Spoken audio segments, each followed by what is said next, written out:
Hey guys! Alright, today we're going to talk math. We're talking multiplication. It's a big word, but there's lots of really cool ways to solve it. So I have a couple of problems here for you today, a couple of ways to solve them too. The first problem I have is 3 times 5. Now, if you know your multiplication, if you know what your 3's are and what your 5's are, then you can solve this problem. Either way, 5 times 3 or 3 times 5. But today I'm going to show you different ways to solve them at home, or whenever you're practicing. The first way is repeated addition. That means I'm going to look at this problem right here.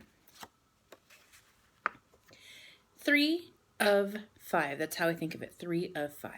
And here in a minute, when I do equal groups, it'll be 3 equal groups of 5.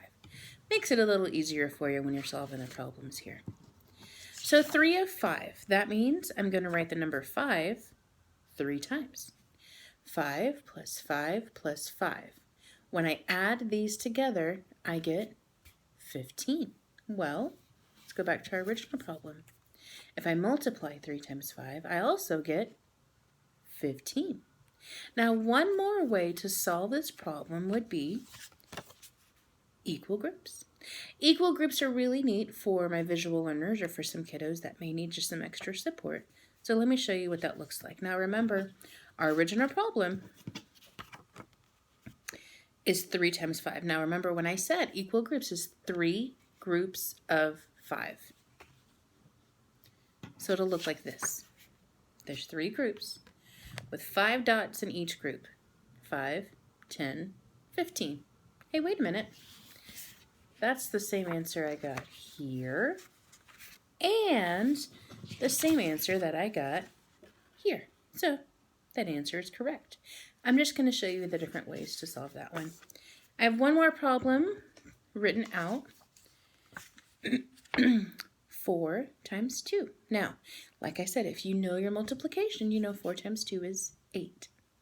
Let's look at the repeated addition version of that problem.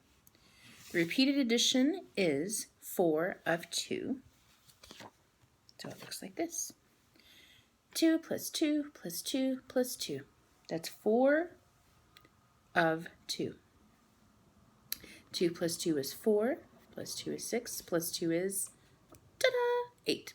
I ran out of room, sorry. Then, my last way is equal groups.